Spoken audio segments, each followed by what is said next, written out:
Welcome to Soul Talk. This is Nancy Ola Weber, and I have a very special guest from the UK. Mhm.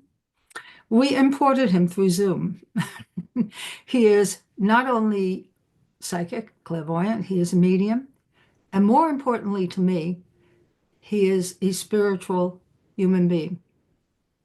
And I'd love for you to get to know him as I get to know him even more.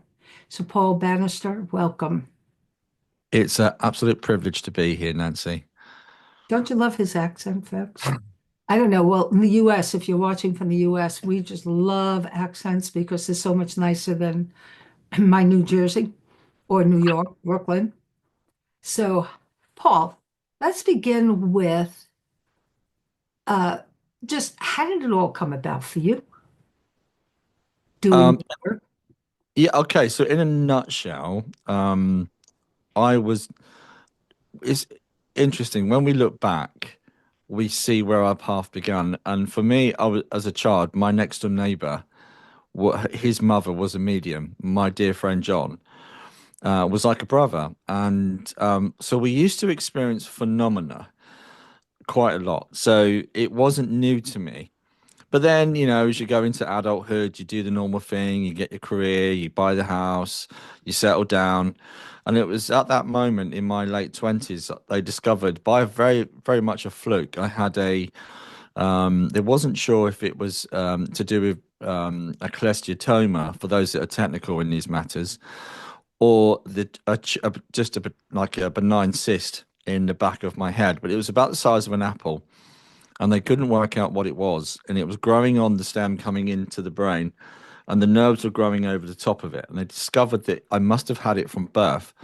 Well, long story short, when it came to the operation, well, they kind of prepared me for the worst. That I wasn't going to be able to do this, and this. I wouldn't be able to talk. And heaven forbid, I'm a bit of a talker. So I was preparing myself for the worst. But when they opened the skull, which when you think of your skull being opened, it's kind of a scary thought. But the doctors at Adam Brooks in the UK, they were wonderful, and they said the tumor had well kind of crystallized. It became like a scale of a kettle, so they was able to cut it away without doing any particular damage per se. But and well, I was back on the ward rather than the ICU. So I was very pleased. I was back at work within a few months. So which is pretty amazing because they said I probably wouldn't be able to work again. And there I was driving tankers for BP. It's just amazing, isn't it? But there is something else though, Nancy, that I shared today. Actually, I did a small radio interview in the UK. I remember when I got this diagnosis of brain tumor. I remember, and I grew up in a very non-religious family. We didn't particularly have any kind of faith. So I was never had any suggestion of God, but I do remember, and it's always in our darkest moments that we find that God. And I remember saying, I don't want to die, or I don't want to be disabled to the point I have no quality of life. Um, and then obviously what happened. And then I remember asking or saying afterwards, about a year into my recovery, I was working, we'd bought a new house, life was good, Nancy. And I remember saying to myself, hang on a sec, just be retrospective here. And I said, God, we all tend to ask you when we need something, what can I do for you? And that's when it started in my home. I didn't link the two together. Again, as we go back, we see, oh, I wonder if it was the intention that I set that kicked it off. So, um, as I went merry along my way, things started to happen. We had a 2-year-old son called Adam. He's now 26, 6'4". He's not small anymore. And he used to see a woman going into my bedroom and she was very tall. She was about 8 foot tall, he said. And sometimes she would come and see him. And from the words that mouths of babes, comes the truth. Um, and I started to see a guide. So rather than actually put two and two together, I went to see a very old-fashioned medium who's she was a bit like Doris Stokes with the London accent. We talk about regional accents. She's very London accent, and she said, "Oh, I'm so sorry, lovey." She said, "They want to work with you," and it was a total shock. So, fast forward into accepting that, I met a gentleman that was very much teaching people. I found the right teacher at the right time, who kind of put me on the path of healing, understanding energy. And fast forward all the way to 2014, I did my first demonstration to the public. Oh, okay. So interesting. Um, I'm sure you also know the Arthur Findlay, College. Yes, of course. right? Yeah. Everybody does. And I remember emailing you because my mentor, the woman I loved, Margaret Twaddell Flavel, who was the medium for Witness from Beyond with Ruth Mattson and her father. Yeah. And she was so practical in her approach. And I listened to your retrospect, and I think it's something everybody listening could take a look at how the growth happens for them Yeah. and what benchmarks in your life changed and transformed so much unexpectedly, Yes. right? Not planned, Certainly not. right? No. And so to me, it is the more natural unfolding Yeah. of your gifts. Yeah. And one of the things that stands out for me a lot about what you said also, because today I prepare my newsletters, my weekly free ones for everybody. So anybody listen could always get it. Uh, because March 18th is something about Nurses Day in the US. I think it's certifications or whatever, but I wrote something about how putting on that uniform absolutely took me out of shy Yeah. into service. Yeah. That was shocking. No fear. Put on the uniform, I had no fear, no discomfort about anything whatsoever. Out of the uniform, I was still growing very differently. Yeah. So that benchmark that you speak of is such an important piece for people, but they won't know it always.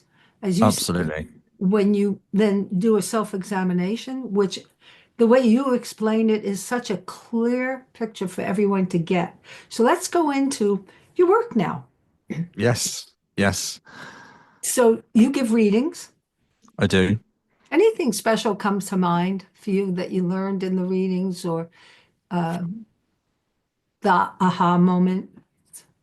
I feel I need to write a book, Nancy, because I've had so many, and I'm so it's a gift Hmm. that I've received. This work is hard because it takes dedication, it takes patience, it takes so much of our energy at times, but the rewards are great. So I've got so many personal stories, and Good. I also become aware of the soul that's coming in and connecting with us, their whole journey and how their life unfolded. Because, and sometimes it might be for one particular thing. I can't name names because obviously the Right. readings that I do are very private, but there was one where mum was walking with her sibling. She was 14 and she had a young sibling in a pram. And now we are going back 50 odd years ago. She was 14. Her other sister was with her. She was 9. And I was very much aware. I brought the name through and I said, she's here with mum.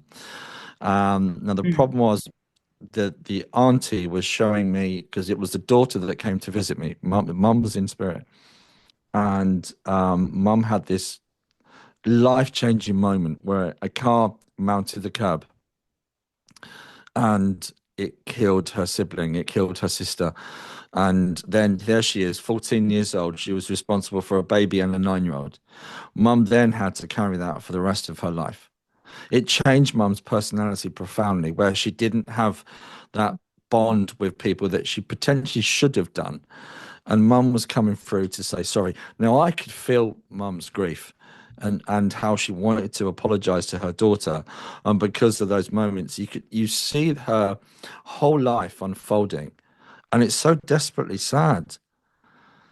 It really is sad. But that's part of the soul's journey. And again, you have to I always try to review a reading afterwards because Mhm. I think it's important how you interacted. I had an interesting one yesterday where a gentleman came and he wanted to connect with family, and grandfather came through, but he didn't tell me how he passed. There was an emotional block there. It was really difficult for the grandson sitting with me here on the couch here. I don't know if you guys can see that.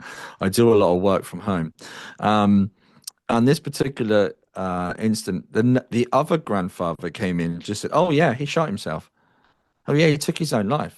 But the other grandfather that came in, wasn't one to stand on ceremony. It was another level of evidence, if that makes sense. Because yes, that grandfather would have been like that, but the other grandfather was thinking about his grandson's feelings and his emotions, and not to be upset because he kept saying, "No more tears, no more tears." But it was very close to him. So what I hear from you also, because of the way you perceive things, what you do get, you love to examine, Yeah. Oh right? yes. And Yeah. see all the threads, so to speak, and get Yeah. evidence, Yeah. proof, Yes. right? And that brings out the passion in you to share more of that with the world. Yeah. Okay. Some hints about writing a book. I've written, I can't tell you how many at this point. Yes. I started in 1995 and I was awful at it, but I needed to express it. Yes. And it took me years of redoing and going, not quite what I wanted to say, to bring out the ones I actually wanted, Yeah. Yeah. Claire. And so when you do, because you have that kind of ability to open up deeply, obviously, not only for others, but within yourself. And I think it's something people have to need to know is if you want to ever see a medium or a psychic, they have to have self-examination. They Yes. have to be able to look in the mirror and have everything Paul's saying. And without that, you get mixtures, right? It's not as clear a message for you from soul to soul than it could be. And I think everything you're saying leads to that. So of course you will write the book, right? Absolutely. I know that if you have all the notes, you always throw them together first. We, I call it the raw draft, and then the rough Yeah. draft Yeah. occurs. Yeah. It's a long Well, process and worthwhile. well, interestingly, Nancy, there's so many great publications, and so many people have done this, have written books, and I remember a gentleman used to teach me. Well, he still does actually. He still inspires me with his work, and he's still working today. I'm going to give a shout out to Paul Bannister. He was again. He did teach for a while in the 80s at the college, but he went on to do all sorts. He even worked for secret services at one point because of his abilities. Mhm. Um, so, so he really inspired me. But for me, I've said to Spirit, if you want me to write a book, it's got to be something completely different to what's out there. Mhm. And I think, I'm trying to model that idea and also be guided to which way they want me to go, if that makes sense. There's different avenues, different approaches. At the moment, they keep taking me to a point where they're going to talk through me, but I'm doing this in live demonstrations, which I'm a little bit anxious about. I'm not quite ready for that in a live demonstration. Suddenly, you can hear a loved one's voice coming through. So I'm just trying to keep Wait a that minute. Are you talking about trance mediumship? trance mediumship. Yeah, Absolutely. I did for 3 years, so I know what you mean. I was very hesitant for quite a while. Yes. And then, and it's kind of interesting, so it might help you to know something. Yes, please. I was hypoglycemic most of my life. Okay. I had very low blood sugar. Uh, Yeah. I had low blood pressure. I didn't know I was born with an issue. Right. So I was always cold. Ah, okay. And finally, I had a mentor from the time I was in a crib, a spirit. And then he came back and he started saying, I'll be with you 3 years and then you're on your own. You won't have any guides or whatever. You'll go direct. And I said, uh-huh. Well, one night I finally agreed to let him speak through me because he kept asking. I've been warm ever since. Wow. What is that, right? Yeah. So when we're curious, because each of us will have a very different transmediumship experience, but once Yeah. you do, and I've done it for cases, I've become both the victim or the perpetrator. I've done Yeah. who was alive, but I've done the victims to know who did them murder. Anyhow, once you do it, then you being you will look back in retrospect about the same things that many of us question because you have great questions Yes. and you're not afraid to ask them from yourself and from Yeah. anywhere.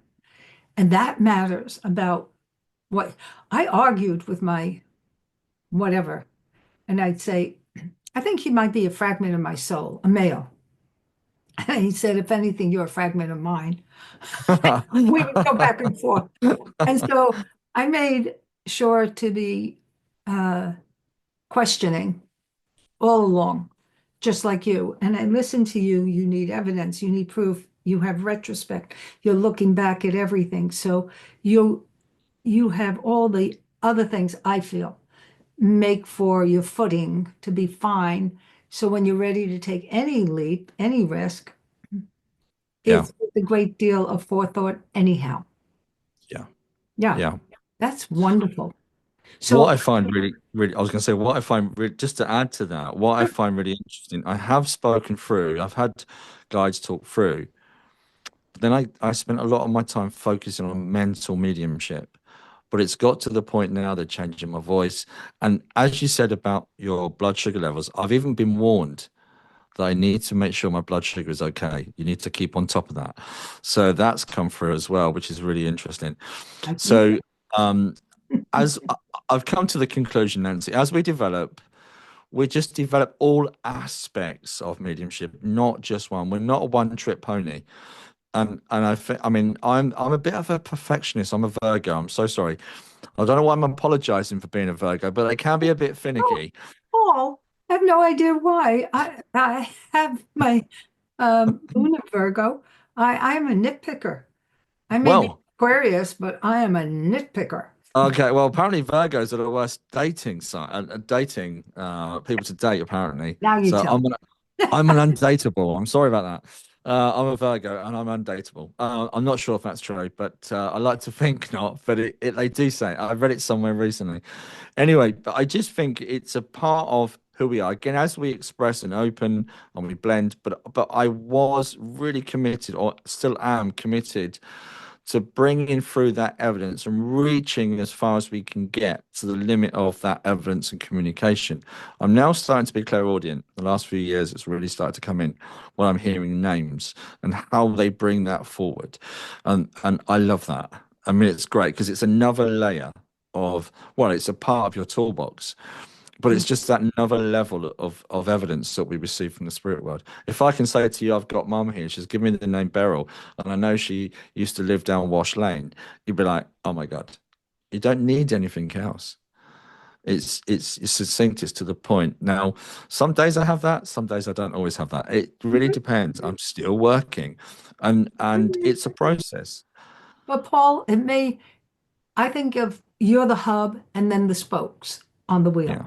right? And so it's like a master juggler, Hmm. right? And what you said, we're not one-trick ponies. It's such a smart way of looking at it. Yeah. And so expect it to change. I know for myself, there are days, no, I'm not doing it then. I'm not interested. And then I found I love looking at photos, period. I love taking photos of the people I love. And so I go, send me a photo because I just love talking to photos Yeah. and getting, but that changes. I mean, there was a time I never did that. And there was a time I would want the names and then I didn't care. And then I wanted this. And so when you're talking about it, I think it depends on where the wheel is turning in you. Yes, absolutely. And I think that everything you're saying is the recognition again and again, the clarity you have, and recognizing that this is all continuous process Yeah. and transformation again and again, deeper and deeper layers. In a sense, you remind me of what Charles Tart did many years ago when he studied, and I think the book was called something Altered States of Consciousness, where when he said, wait a minute, there's not one altered state. It Yeah. is ongoing, constant, and I liken it to the lotus flower. Yeah. And the Easterners understood that the thousands of petals keep opening up. And that's what you're saying in your way with all the clarity you have. I think it's beautiful. So I thank you for joining. Let me ask you quickly, you're doing some workshops, you give readings. Yes, do readings. I demonstrate a lot. I do lots and lots. And the next weekend I've got free the whole weekend of full of demonstrations. So Um, do you work long distance also? when I say the right long distance, I demonstrate publicly in my area unless there's a specific event coming up, then I will travel. But generally, I love working because it's quite a big area, so there's a lot of people, and I do demonstrations on Zoom. Okay. Um, so And how yeah, do I have. people find that? You'll give me a Yeah. channel and Okay. So yeah, I mean, my website is Paul Bannister Medium. I generally update my Facebook page more because I've got so many coming on demonstrations. So I tend to be, forgive me for saying this, I'm not tech, I'm a bit of a techophobe. I'm not very good at the tech. I am getting there slowly because I created Spiritual Talk TV, and as I was saying before we came live, I've managed to get 2,300 subscribers because, who listens to this stuff? It's a small community, and I'm really passionate about education and helping people grow and finding their own niche and where they want to be in life. So we've interviewed a lot of teachers, and we've got a lady called Nancy coming up soon, hopefully on the podcast, oh, which I caught you. Right. yes, yes, Put that in. absolutely. So yes, I would love to. And Awesome. think that I would be very eager to see your take when you mentioned, so final words, uh, when writing a book and your explanation of how you want something different. I want everybody to know we all come from different angles of approach. Yes. And if somebody gravitates towards, and which they do with you, then they will want to hear more from you, right? And so everything you're doing at this point has to lead to pretty much at least one book, but I get a series for you. Okay. Okay. Well, That's my I, only comment. I get a series of books coming out, but also they may be for young people also at some point. And I don't yeah. know why or what, but I think it's fun. Yeah, absolutely. I do try to make this fun because they want us to smile. They want us to enjoy this experience. Uh, and when we get up and we demonstrate, we become very vulnerable. And it can be a very overwhelming experience. As much as it's a beautiful experience, we are putting ourselves in a vulnerable position, but it is fun. I feel the love from this side and our side. And that's the most important thing. Oh, yeah. Oh, yeah. I think you'll be fine stepping into any of it. Yeah. I know what helped me greatly when I Yeah. was because I was so shy. And the first time I had to speak publicly, I said, I am a messenger. That's all I am. And so put the ego aside and just went, didn't care and don't care. I just first center and make sure that it's the highest potential I can reach and let it go. And so I hear that from you. You keep doing that in a variety of ways. And you approach in several ways looking at the same thing, which I love. So Paul Bannister, right? And you'll see in the write-up all the links for him. And he does give readings, and you will give readings on Zoom, won't you? If they're not from Absolutely. Absolutely. I work with people from around the world. Yeah. mediumship. He's good. Take good care. And thank you so much, Paul, for joining. This is lovely. My pleasure. It's been an absolute pleasure. Thank you for inviting me. My pleasure. Both of us. One medium, as my husband would say, are you a rare medium? I go, yeah, I know a lot of good ones, and he's one. So thank Bless you. you. Thank Bless you. Thank you.